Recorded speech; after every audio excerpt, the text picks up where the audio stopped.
Greetings, ladies and gentlemen, and welcome to this latest edition of RE162, where I take old stories I've narrated and update them to modern audio standards. This particular story is called Store-Bought Neurotransmitters Are Fine, written by TheAusNerd. Kalan walked into Tim's office. The air was stale, and the dim sunlight streaming into the room revealed just how long it had been since the room was cleaned.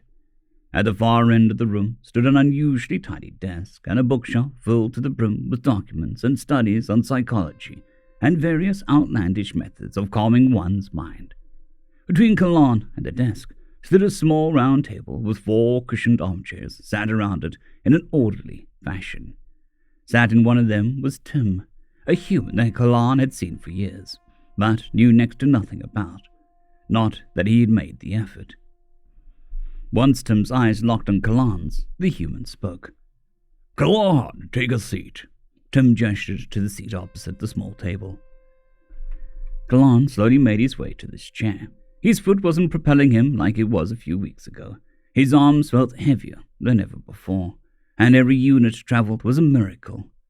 With languished effort, he sat his weight upon the cushioned seat, his eyes remaining downcast. A moment of probing silence followed. "You're relapsing," said Tim. "I know." Even talking was an effort now. "What happened? You can tell me." Tim's tone was almost fatherly. It was insulting. I don't know." Kalan didn't know if that was the truth, but it was the easiest answer to give. Yet more silence. Invasive, scrutinizing silence. "Are you keeping up with your pills?" Kalan had an answer, but it wasn't one he wanted to give.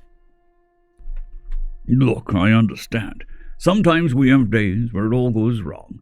Everyone has those days. It is my job to help you through those days. But I can't help you if I don't know what's happening. I need you to work with me here."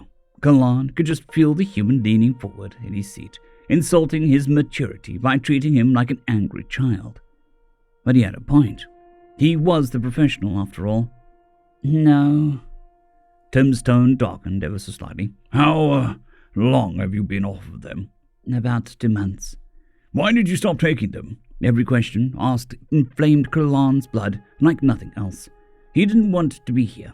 He just wanted to be at home. I know. He has told Tim plenty, some of which he wished he didn't, but not this. Kalan didn't know what would happen if he did, how he would feel saying it, and he wasn't going to risk that strain. He shut his mouthparts tight enough that it felt as though they were going to crack. "Kalan!" That tone, that caring, nursing, mocking tone, it's all he ever used. Never once raising his voice, never once showing an emotion other than care that Kalan knew for a fact was fake. Tim continued, "Please, I want to help you." Kalan wouldn't budge. Everything about him hurt. Keeping it all inside hurt, but he continued anyways. It was the strong thing to do. He was strong. He was. "Okay, is there anything else you want to talk about?" What? He just gave up on it. The vile bastard didn't care about him at all. If he cared, he would have continued. He would have persisted, but no. Tim thought that it was just fine if he moved on, if he respected Kalan's boundaries. That sick arsehole. "Nah, I was broke." Kalan roared his answer, threatening to snap the wood holding his chair together as he gripped the armrests. Tim's face didn't change. No emotion. Nothing but cold indifference. This wasn't good enough. He needed to see something, anything, to prove that it was an actual person he'd been speaking to all these years. I didn't have the money for the pills, so I didn't buy them. I thought that I could make it a week without them. Come next week, I just forgot to buy them. It hurt to say it, but something about doing so seemed to take something out of Kalan's heart. He hadn't felt this alive in weeks, but then, and I know this is coincidental, I just got better. Finally, Tim's face changed. It was subtle, but his eyebrows grew ever so slightly closer together. Kalan continued, "And for a few weeks, I was okay. I wasn't happy per se, but I wasn't pissed off or sad all the time." As he spoke, Kalan's posture slowly righted itself. His eyes brightened, and the world seemed all that clearer. He felt like he was talking to an actual person again. But then Kalan's skin began to slowly bubble as he drew his arms closer in. Then it just stopped. I stopped feeding, okay. I knew there was something there that was helping me, but now it was gone. Kalan's skin bubbled more fiercely with every word he spoke, his every inch tensed tighter and tighter. I've been looking for what helped me for those weeks. I gave up on my pills because I know I don't need them. I just need to find that one thing.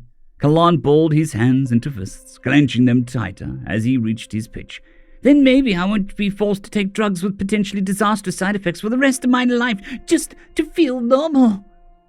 Kalan raised his arms, ready to bring them down and release everything he had bottled up. But he couldn't. Slowly, he withdrew himself into the chair, curling up everything he could, trying to fight the tears just behind his eyes. He sobbed dryly, unable to fight how he felt anymore, but it didn't feel any better. If anything, he had just made himself vulnerable, more vulnerable than he had ever been.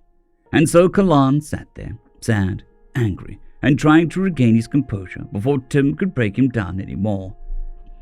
He stayed like that for what felt like hours, unable to build himself back up, still submerged in everything that he had laid bare.